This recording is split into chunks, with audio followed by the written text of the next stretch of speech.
This is Cerebral Cinema. Movies of the mind.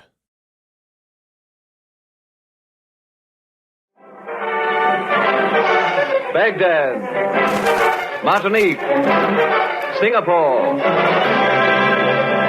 and all the places of the world where danger and intrigue walk hand in hand. There you will find Steve Mitchell on another dangerous assignment. Dangerous Assignment, starring Lloyd Burrell as Steve Mitchell.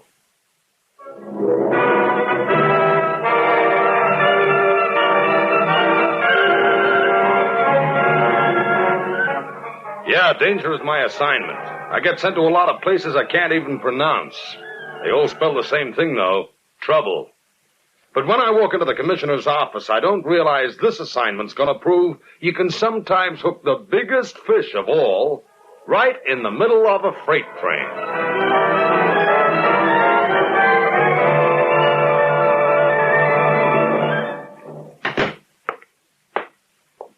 Morning, Commissioner. You sent for me. Steve, ever been on the road to Mandalay? Many times. Vocally, that is. Used to be the theme song of our Jolly Fellows Clam Digging and Marching Society. Well, this time you're actually going to travel that road, Steve. On your way to meet an American newspaper man named Forrester. What's it all about, Commissioner? Lately, we've been concerned over the leak of strategic materials and equipment from this country.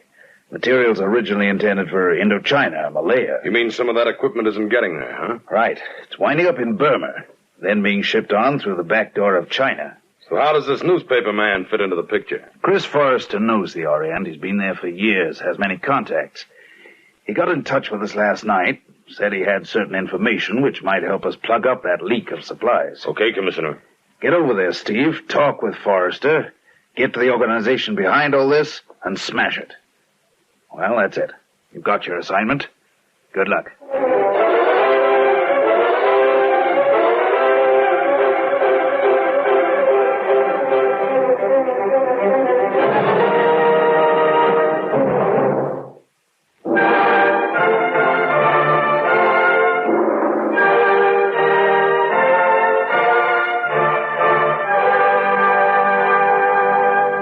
Sure, I've got my assignment. Hit the road to Mandalay. Check with a foreign correspondent there named Chris Forrester, and hope the information he has will help us plug up the leak of strategic materials and equipment. It's late Friday evening when my plane settles down in Rangoon.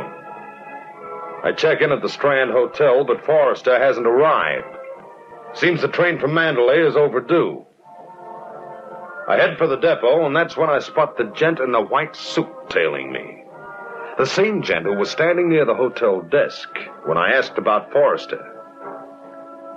I try a fast maneuver to shake him, clever ruse number 37B, and it works. I wind up on the main street again and hail an approaching cab. Then, as I open the door, I realize clever ruse number 37B isn't so clever. The gent in the white suit is sitting in the back seat of the cab, and somehow I feel it wouldn't be smart to turn down its invitation. Do get in, Mr. Mitchell. Okay. Pretty fast on your feet, aren't you? I think so. All right, driver.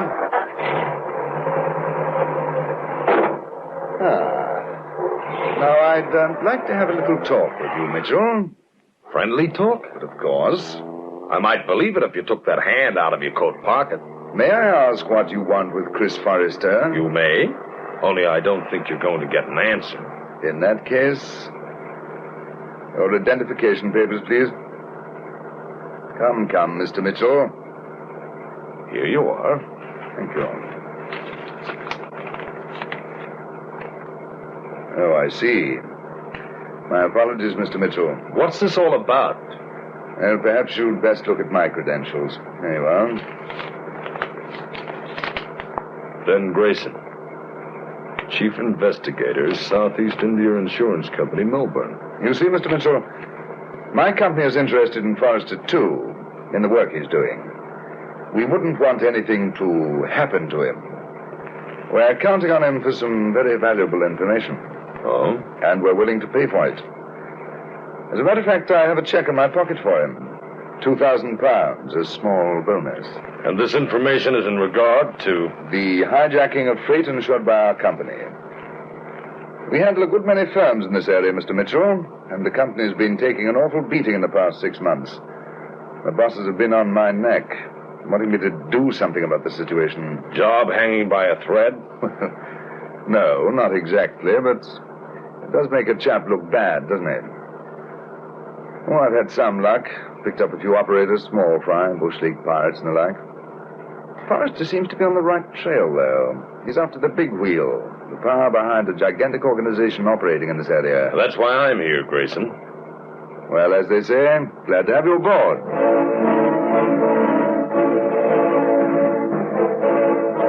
Ten minutes later, we pull up at the railway station. While Grayson goes off to inquire about Forrester's train, I take a quick stroll around the depot.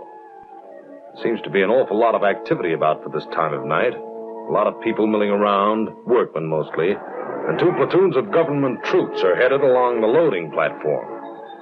I watch as they pile aboard the waiting train. Steve! Yeah, what is it, Grayson? Trouble. Plenty of it. The night train from Mandalay, the one Forrester was on. What about it? Guerrillas attacked it 30 miles out of Centeo, derailed it. What? Robbed the passengers, left 3 of them dead. Oh, great. The report didn't say who they were. Do you think one of them might be Forrester? Well, let's find out. This, I take it, is the relief train? Yes, leaving in a few minutes. Okay, let's latch on. Grayson and I are aboard as the relief train pulls out of the depot, picks up speed, rolls northward toward Mandalay. Hours later, we watch the dawn come up, not across any bay, and not like thunder, but quietly hot, sticky. Then, finally, we arrive at the scene of the wreck. The locomotive, looking like a wounded bull elephant, lies sprawled across the tracks. Behind it, 2 passenger cars form a neat pagoda. First, we check the casualties.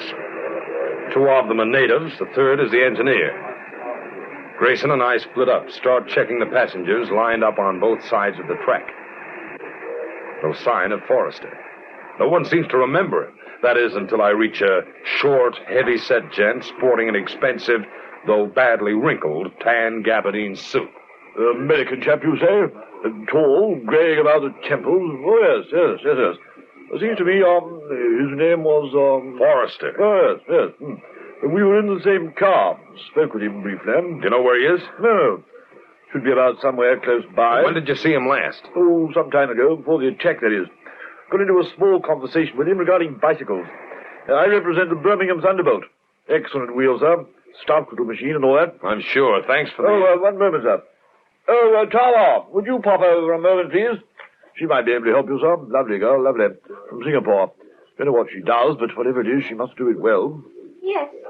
What is it, Mr. Perryman? Oh, my dear, gentlemen, I didn't get the name, sir. Steve Mitchell. Tara, Mr. Mitchell. My name is Perryman. Andrew. How do you do, Mr. Mitchell? Hi. He's looking for a chap, friend of his, Forrester. Oh, yes. The newspaper writer. A most charming gentleman. Yeah, quite. The point is, have you seen him? Why, no, I haven't. You a friend of his, too? We met on the train. He did off rather well, eh, my dear? Merely a pleasant conversation. You were with him when the guerrillas attacked the train? Yes. We heard shots, and then the train stopped suddenly. There was great confusion. And Forrester, what happened to him? I do not know. In all the excitement, he just vanished. He could have got off the train, you think? Yes. I thought of doing the same. Started to, but the rebels suddenly appeared and forced us to remain in the car. Ghastly lot they were. I know a smattering of the current dialect. Managed to catch part of their conversation.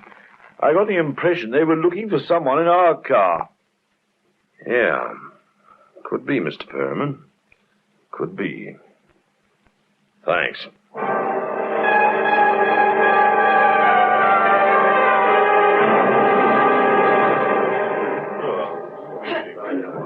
Steve?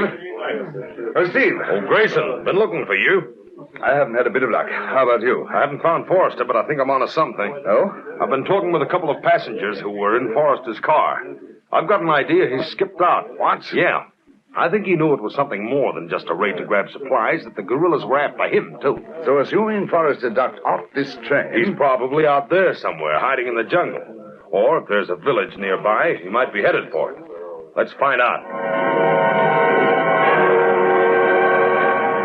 We do some fast checking. We find out that there is a village not too far away. We also find a native who will lead me through the jungle to it. Grayson stays on at the scene of the train wreck in the event that Forrester doubles back. I follow my native guide into the jungle. We don't get very far before we run into someone else on the trail. Good morning. Morning. You, lost? Lost? Oh, but no. I was just out for a stroll. I understand it will be some time before the train is ready to take us on to Rangoon. That's right. You were one of the passengers? Yeah. My name is Herstal. August Herstal. I have a plantation near Mandalay. And you, mynheer? Oh, just a tourist. Name's Mitchell. I see. And you, too, wish to stretch your legs, huh? The train ride is a tiring one, is it not? Yeah. I was about to return to the train. Shall we go back together? Oh, no, my friend and I will push on a little further. A word of caution, gentlemen. Do not venture too far. The jungle is treacherous. Thanks for the advice, Herstal. We'll be careful. The slight bow from the waist, Herstal turns, walks down the trail, and disappears from view. The guide and I push on, and the jungle gets thicker, the going rougher. Finally, I call a halt. Why you want to stop? The village is only... Just pipe down for a minute, Buster, and listen. A bird of the jungle. Anything else? I do not hear it now. But before, I think there's somebody else on the trail. Yeah, somewhere behind us, following us. You stay here. I will go back and see. No, you keep going along the trail and make some noise about it. I'll wait here. Okay, you boss.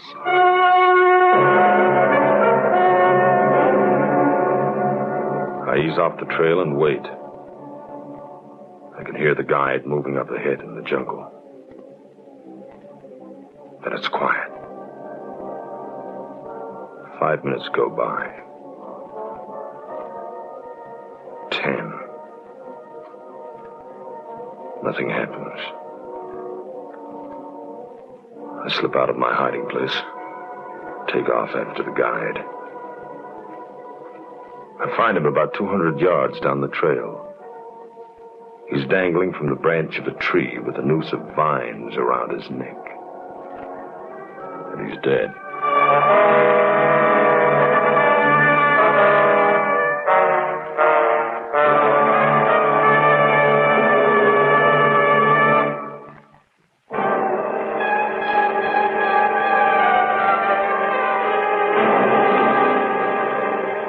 I cut the guide's body down from the noose of vines and bend over him.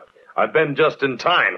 The slug whistles over my back. I dive into the brush and hug the ground. There's no sign of the sniper anywhere. That's just the way I want to keep it. I circle on all fours toward the trail, finally reach it, take off in the direction the guide has told me the village is.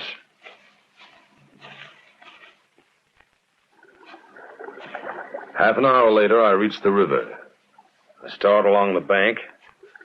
Then I spot somebody kneeling by the edge. I ease up quickly. Sorry to startle you. I wasn't sure who it was. Doing the weekly washing? Yes. Look, Miss... I am Anine. Well, maybe you can help me, Anine. Have you seen a tall American around here lately? His name is Forrester. No. There has been no American. But some guerrillas passed by here. Guerrillas? How long ago? Only a short while. Probably beating the brush for Forrester. Well, this is just great. I've got guerrillas ahead of me and guerrillas behind me. Unless the sniper was one of the passengers from the train. What? Oh, skip it.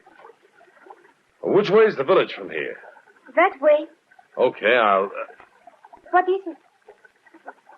Nothing. Thanks for the information. I woke out of her sight, and then I stopped. Anina's given me more information than she realizes. In her pile of washing, I spot the cuff of a man's white shirt, and it doesn't look like the native type. I wait. Pretty soon, she comes along the trail, looking back to see if she's followed. I keep in the brush to one side of the trail and stay with her. She leads me to a hut, half hidden in the underbrush, and disappears inside. I wait a while. Then I pop in after her. A tall blonde guy stretched out on the mat sits up fast. Hey!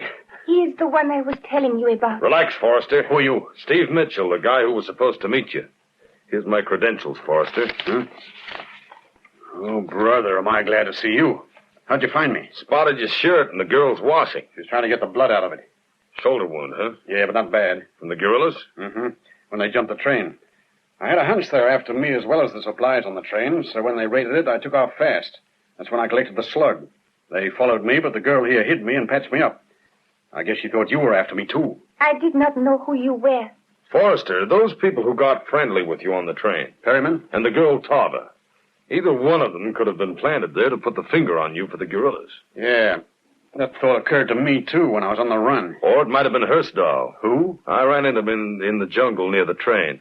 Said he was one of the passengers out for a walk. Remember meeting him on the train? No. Well, one thing's sure, we've got to get you out of here and back to the train fast. In the village, one of the men have a small boat. I will go and talk to him. I am certain he will help. We head down river away and then double over to the train, huh? Yes. The guerrillas do not bother with native boatmen, and you can both hide in the bottom under some covers.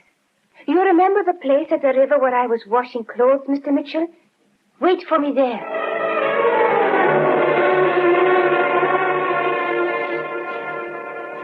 Here's the spot Anine wants us to wait, Forrester. Good. It didn't come any too soon. Look, just in case we get separated, you better give me what information you have on this hijacking racket. Right.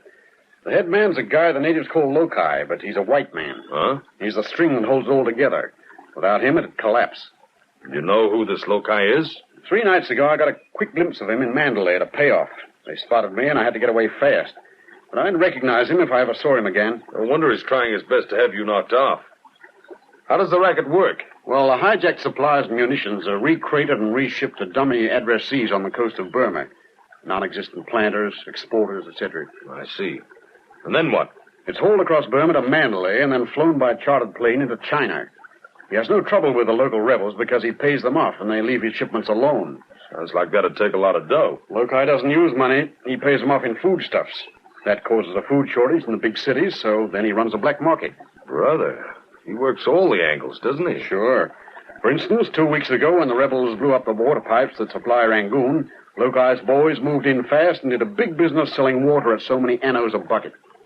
This is one smart fellow we're talking about.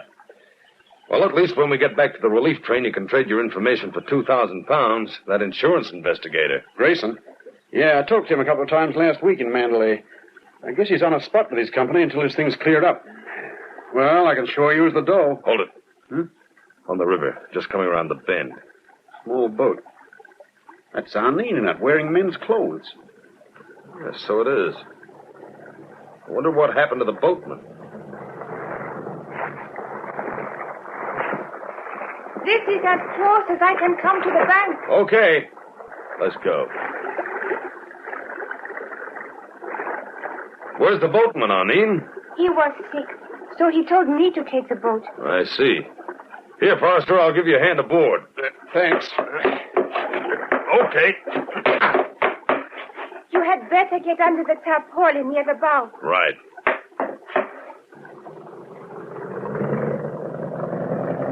Stay under cover. There are many guerrillas in the area. Right.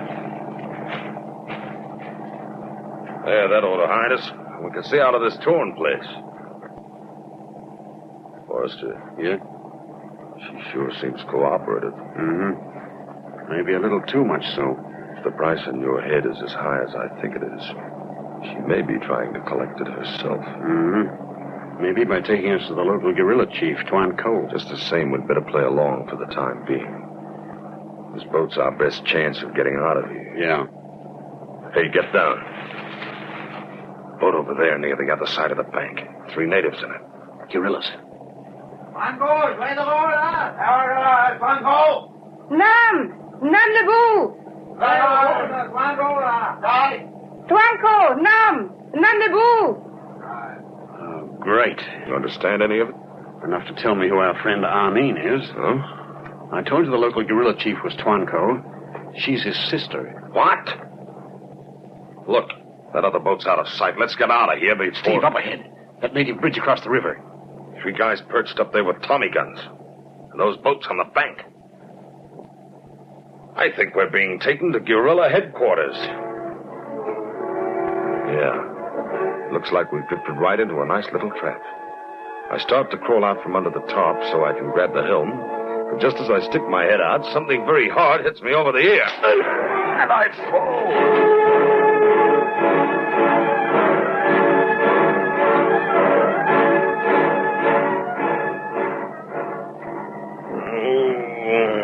You okay, Steve? What?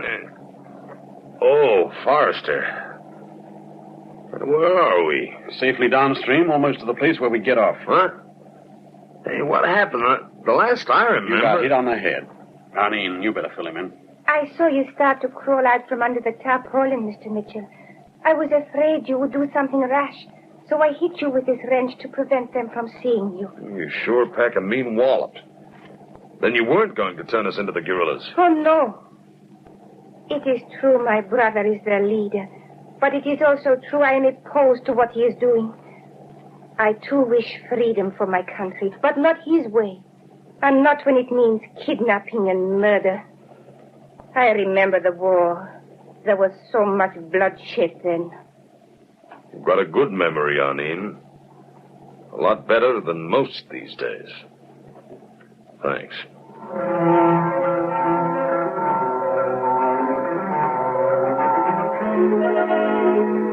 A couple of minutes later, she pulls the boat over to the bank and lets us out. We head through the brush in the direction of the train and Grayson. It can't be far, Steve. Pretty soon we spot it. They've hooked the passenger cars on behind the relief train. Then I see Perriman, Tava, and Herstall climb aboard one of the cars. We stay out of their sight. Any one of them could be the one who put the finger on Forrester. Starting up. We try to hurry, but Forrester's wound slows him down. I put him across my shoulders in a fireman's carry and take off after the train. And then I spot Grayson on a flat car on which a crane is mounted. Hurry, Mitchell! I come up beside the flat car, roll Forrester onto it, and I am aboard! Good show, old boy. Oh, for a minute, Grayson, I thought we would... Hey, why the gun? Mitchell, don't you know who this is? Sure, it's Grayson. This is Lokai, boss of the hijacking racket. What? Quite right. Look, Forrester, you told me you talked to Grayson a couple of times last week. How come you didn't recognize him as Lokai then? I talked to him on the phone. Oh, great. Great is right. I'm quite indebted to you, Mitchell, for dropping Forrester right into my lap. Now I can get both of you out of my hair at the same time. My eyes flick up at the crane hanging overhead, then at the cable which leads down to the big hook resting on a box behind me. If I can get hold of it, it's our only chance. But Grayson is raising his gun, aiming right at me. Can't move quickly enough to do anything. But Forrester has been watching me, guessing what's in my mind. He moves slowly along the floor, reaches out suddenly, and grabs Grayson's leg. It isn't enough to topple a man, but it gives me that split second I need. I grab the hook, yank, and then jump aside as it swings past, catching Grayson.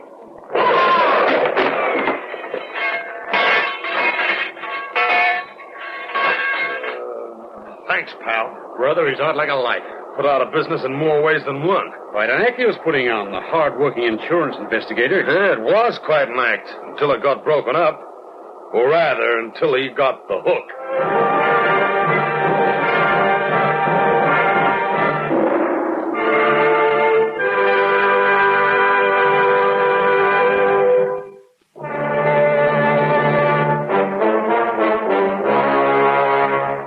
Dangerous Assignment, starring Lloyd Burrell as Steve Mitchell. This is a Grace Gibson radio production directed by Lawrence H. Cecil. Be with us again next week, same time, when Steve Mitchell will embark on another dangerous assignment.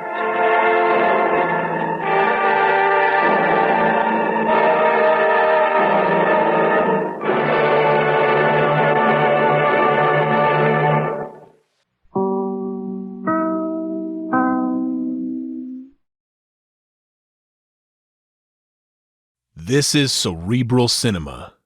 Movies of the mind.